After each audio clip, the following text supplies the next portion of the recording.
Hi there, little chicken nuggets. It's me, Carl. And I'm Cassie. And welcome to Grow TV.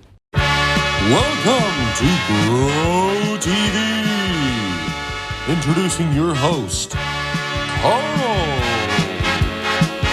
And your co-host, Cassie.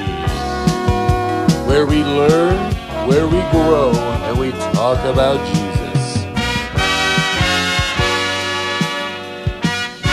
Once again, welcome to Grow TV. Cassie, how have you been? Good. Pretty busy though. How about you? Well, same. What have you been busy with? I've been reading a lot about Noah since we talked about him last week, and I really like that part about God making a promise to him and his family. Yeah, that's one of my favorite parts too. God's promises are really cool. They are. I just hope I can get a promise for myself one day. What do you mean? Well, I've never gotten a promise from God. Sure you have. I think I would know, Carl. Well, think about all the promises that are in the Bible. I know, there are some cool ones, but I don't think they're for me. So that's why I'm waiting for my promise. Wait a second. I think we need to play a game right now. What game? It's called Promise or Not. How do you play?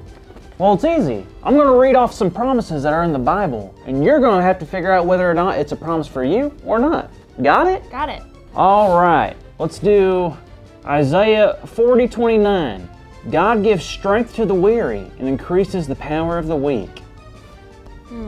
I don't think that's for me.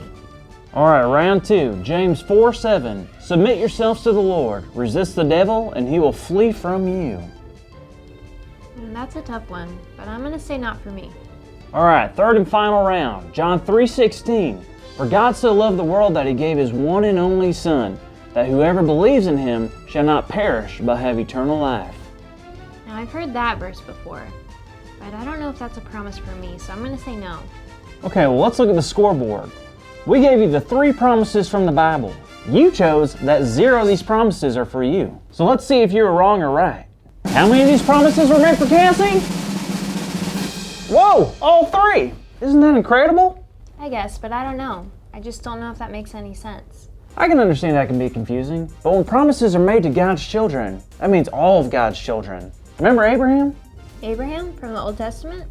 Yep. God not only promised that he would take care of him and his family, but that his legacy would continue forever. So God made him a specific promise? Yep, and that promise wasn't just for Abraham, but it was for his kids, and their kids, and their kids, and their kids, and their kids. Basically forever. And that's the cool thing about God. I guess you're right. It's pretty cool that God's promises are for now and for later. And you know what's even cooler? Ice cream. Yeah, well, no. That does sound pretty good. But what I was gonna say is... Polar bears. They are pretty cool. What? No, I was gonna say that's our big idea. Our big idea is polar bears? No, the other thing.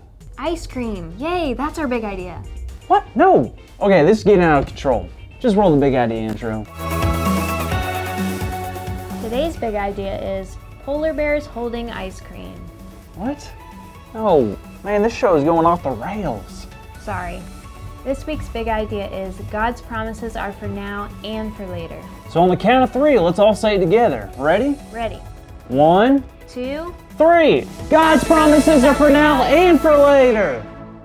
Woohoo! Good job, everyone. That was great. So this was a good day. Sure was. I'm glad you now realize that God's promises are for you now and for later. Yeah, I'm also really excited too. For what? For the polar bears eating ice cream, of course. Are you kidding me? There's no polar bears in Florida. It's way too hot, first of all, and secondly, I'm kind of terrified of polar bears. Thank you for watching, and tune in next week for a new episode of Grow TV.